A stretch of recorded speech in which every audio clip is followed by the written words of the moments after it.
প্রভু এবং দাস হইতে যাইয়েন না, এইগুলো হচ্ছে এক ধরনের ফাইজলামি।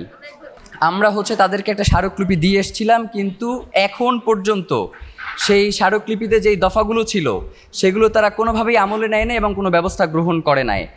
যেই আন্দোলন শহীদ ওসমান হাদি শুরু করে দিয়ে গিয়েছিলেন, আমরা সেই সার্বভৌমত্বকে টিকিয়ে রাখবার জন্য আমরা তো আপাতত 7 দফা দাবি দিয়েছি। এই 7 দফা দাবি আমরা সরকারের কাছেও পাঠানোর ব্যবস্থা করব এবং আমরা দেখব যে সরকার এই দাবিগুলো আমলে নিয়ে কোনো ব্যবস্থা গ্রহণ করছে কিনা। যদি তারা এই ব্যাপারে কোনো ব্যবস্থা গ্রহণ না করে, তাহলে আমরা আপনাদেরকে একটু আগেই জানিয়েছি যে আমরা বাংলাদেশের স্বাধীনতাকামী জনগণকে নিয়ে বাংলাদেশের স্বাধীনতা রক্ষার জন্য, বাংলাদেশের সার্বভৌমত্ব রক্ষার জন্য আমরা রাজপথের আন্দোলনে ধাবিত হব। ঠিক। 2 জন মানুষকে হত্যা করা হলো এবং বিএসএফের পক্ষ থেকে দাবি করা হলো এই 2 জনকে হত্যা করা হয়েছে তারা নাকি অবৈধ অনুপ্রবেশকারী। এইটা বাংলাদেশের আজকের কোনো নতুন চিত্র নয়।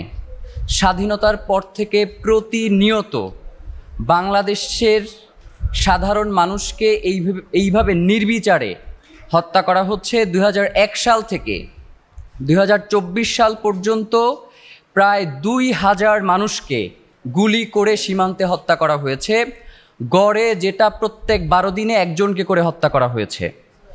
এবং আপনারা জানেন যে আন্তর্জাতিক একটা আইন রয়েছে অনুপ্রবেশকারীদের ক্ষেত্রে। ভারত সরকার কোনোভাবেই সেই আন্তর্জাতিক আইনের তোয়াক্কা করছে না। গত 55 বছর ধরে তারা সীমান্ত হত্যাকে জিরোতে নামিয়ে নেয়ার যে আশ্বাস তারা দিয়ে আসছে সেটাকে তারা ভঙ্গ করছে এবং তারা সীমান্তে হত্যার পাশাপাশি বাংলাদেশের রাজনীতিতে একের পর এক হস্তক্ষেপ করছে। তারা বাংলাদেশের সামরিক সক্ষমতা অর্জনের কাজে বাধা হয়ে দাঁড়াচ্ছে। একটা স্বাধীন সার্বভৌম রাষ্ট্র কতটুকু সামরিক সক্ষমতা অর্জন করবে সেটা ঠিক করে দিচ্ছে ভারত। এর থেকে লজ্জা একটা স্বাধীন সার্বভৌম রাষ্ট্রের জন্য কিছু হতে পারে না। প্রিয় ভাইয়েরা, 24 পরবর্তী সময়ে আমরা দেখেছি যে বাংলাদেশের পরিস্থিতি নিয়ে ভারতের বিভিন্ন মিডিয়া সহ সামাজিক যোগাযোগ মাধ্যমে ব্যাপক প্রোপাগান্ডা চালানো হয়েছে, এবং তারা দাবি করেছে যে বাংলাদেশে নাকি হিন্দুদেরকে নির্যাতন নিপীড়ন করা হচ্ছে। এমনকি সেই ঘটনার জের ধরে তারা আগরতলার বাংলাদেশ দূতাবাসে হামলা করেছে। পররাষ্ট্র মন্ত্রণালয় থেকে বারবার বাংলাদেশকে হুমকি পর্যন্ত দেয়া হয়েছে। কিন্তু এই যে এখন যেই ঘটনাগুলো ঘটছে সেক্ষেত্রে ডক্টর খলিল সাহেব আসলে কি করছেন? মানে আমরা জানতে চাই যে বাংলাদেশে কোনো পররাষ্ট্রমন্ত্রী এই মুহূর্তে আছেন কি না। মানে বাংলাদেশ সরকার তার স্বাধীনতা সার্বভৌমত্ব রক্ষায় ভারতকে সে হুমকি মনে করছে কি না, এখন পর্যন্ত সেইভাবে আমরা কোনো দৃশ্য দেখতে পাচ্ছি না। বর্তমানে বাংলাদেশের যেই মিডিয়াগুলো, তাদেরকে দেখলে মনে হয় যে গদি মিডিয়ার বাংলাদেশি এক্সটেনশন। মানে এই এত বড় মারাত্মক যে ঘটনাগুলো ঘটে যাচ্ছে, এই ব্যাপারে যে তাদের হাইলাইট করা প্রয়োজন, মনে হচ্ছে যে তারা এই পুরো বিষয়টাকে এড়িয়ে যাওয়ার একটা প্রচেষ্টা করছে।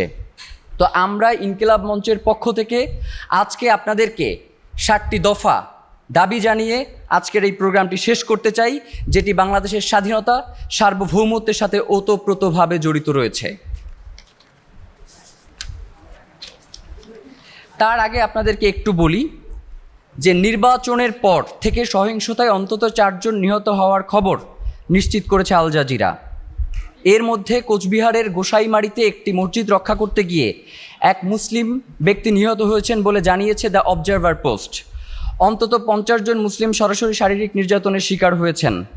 কোচবিহারে অন্তত 3টি মসজিদ এবং দার্জিলিংয়ের জোরপোখরির একটি মসজিদে হামলার ঘটনা ঘটেছে। নন্দিনা ও আবুতরা গ্রামে অন্তত 15টি মুসলিম পরিবারে বাড়িঘর হামচুর এবং ভাঙার ঘটনা ঘটেছে। কলকাতা নিউ মার্কেট এলাকায় বিজয় উৎসবের সময় বুলডোজার দিয়ে অনেক মুসলিম মালিকানাধীন দোকান ও স্থাপনা গুড়িয়ে দেওয়া হয়েছে। আমার কাছে মোট প্রায় 34টা এখানে সংবাদ রয়েছে যেগুলো মাত্র 48 ঘন্টার মধ্যে পশ্চিমবঙ্গে ঘটেছে নির্বাচন শেষ হওয়ার। তো আপনারা শুধুমাত্র যদি এইটাকে পশ্চিমবঙ্গের অভ্যন্তরীণ ঘটনা বলে মনে করেন, তাহলে আপনারা এটা মারাত্মকভাবে ভুল করছেন। এর সাথে অবশ্যই বাংলাদেশের স্বাধীনতা সার্বভৌমত্ব জড়িয়ে আছে। তারা চেষ্টা করছে ওখানে যারা মুসলমান রয়েছে তাদেরকে বাংলাদেশি অনুপ্রবেশকারী আখ্যায়িত করে বাংলাদেশে পুশব্যাক করার একটা চেষ্টা করছে। আপনারা অনেকেই দেখি যে 47 নিয়ে খুব দ্বিধাদ্বন্দ্বে ভোগেন, অনেকে বলবার চেষ্টা করেন এটা দেশভাগ, অমুক তমুক অনেক বয়ান হাজির করবার চেষ্টা করেন। আজকে শুধুমাত্র পশ্চিমবঙ্গের দিকে তাকান, তাহলে আপনারা বুঝতে পারবেন যে বাংলাদেশের জন্য 47 আজাদি হয়ে আসছিল, সেখানে কোনো দেশভাগের মতো ঘটনা ঘটে নাই।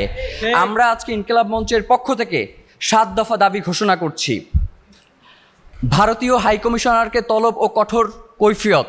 অবিলম্বে ঢাকায় নিযুক্ত ভারতীয় হাইকমিশনারকে পররাষ্ট্র মন্ত্রণালয়ে তলব করতে হবে। ভারতে রাষ্ট্রীয় মদদে মুসলিম নিধন, মসজিদ ভাঙচুর এবং শুভেন্দু অধিকারীর মতো উগ্র ব্যক্তিদের উস্কানিমূলক ও সাম্প্রদায়িক বক্তব্যের কড়া প্রতিবাদ জানাতে হবে এবং এর আনুষ্ঠানিক কৈফিয়ত আদায় করতে হবে। ভারতকে দক্ষিণ এশিয়ার স্থিতিশীলতার জন্য হুমকি হিসেবে চিহ্নিত করে জাতিসংঘ এবং ওআইসিতে জরুরি আলোচনার প্রস্তাব পাঠাতে হবে। ভারতের অভ্যন্তরে মুসলিম জেনোসাইড রুখতে সেখানে আন্তর্জাতিক পর্যবেক্ষক দল পাঠানোর জন্য সরকারকে কূটনৈতিক তৎপরতা বাড়াতে হবে। দফা 3, সীমান্তে প্রতিটি হত্যাকাণ্ডের বিপরীতে আন্তর্জাতিক মানবাধিকার আদালত এবং জাতিসংঘে ভারতের বিরুদ্ধে মামলা করতে হবে। বিএসএফকে একটি খুনি বাহিনী হিসেবে আন্তর্জাতিকভাবে চিহ্নিত করে তাদের উপর অর্থনৈতিক ও কূটনৈতিক নিষেধাজ্ঞা আরোপের দাবি তুলতে হবে।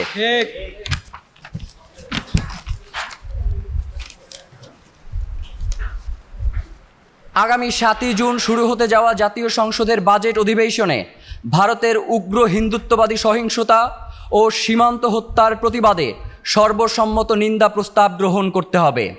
এছাড়া গত 1 দশকে সীমান্তে নিহতদের তালিকা ও ভারতে ক্ষতিগ্রস্ত ধর্মীয় স্থাপনার পরিসংখ্যান নিয়ে একটি রাষ্ট্রীয় শ্বেতপত্র প্রকাশ করতে হবে। ভারত যতক্ষণ পর্যন্ত সীমান্তে হত্যা শূন্যে না আনবে এবং মুসলিমদের জানমালের নিরাপত্তা নিশ্চিত না করবে, ততক্ষণ পর্যন্ত আদানি চুক্তি সহ ভারতকে দেওয়া সকল একতরফা সুবিধা, রেল ট্রানজিট করিডোর ও বন্দর ব্যবহার স্থগিত করতে হবে।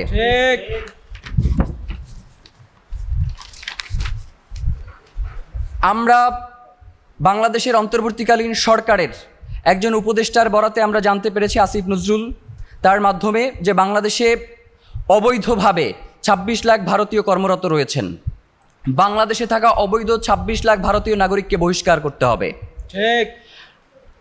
এবং সর্বশেষ বাংলাদেশ থেকে উগ্র হিন্দুত্ববাদী সংগঠনসমূহের কর্মকাণ্ড নিষিদ্ধ করতে হবে।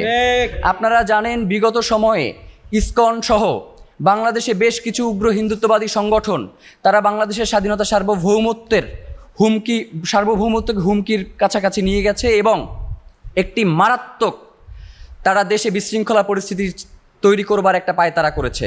এবং ইতিপূর্বে চিন্ময় দাসকে কেন্দ্র করে একজন বাংলাদেশি মজলুম আলিফকে হত্যা করার মতো ঘটনা ঘটেছে। আমরা ইনকিলাব মঞ্চের পক্ষ থেকে আপনাদেরকে বিনীতভাবে জানাতে চাই, এই 7 দফা দাবি অতি দ্রুত বাস্তবায়ন করতে হবে।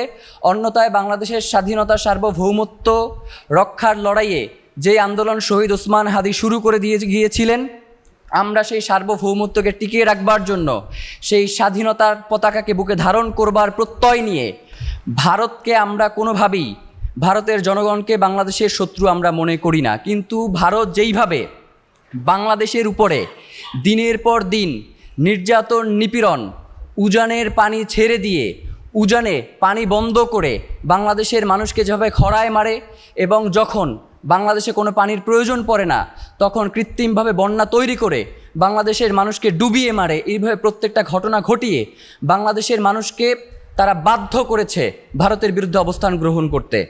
সুতরাং আমরা অনতিবিলম্বে বাংলাদেশ সরকারকে আহ্বান জানাই যে প্রভু এবং দাস হইতে যাইয়েন না, অন্তত একটি প্রতিবেশী রাষ্ট্রের সাথে যেইভাবে সম্পর্ক রাখা দরকার বা যেইভাবে মাথা উঁচু করে বাঁচা দরকার সেইটুকু অন্তত চেষ্টা করেন।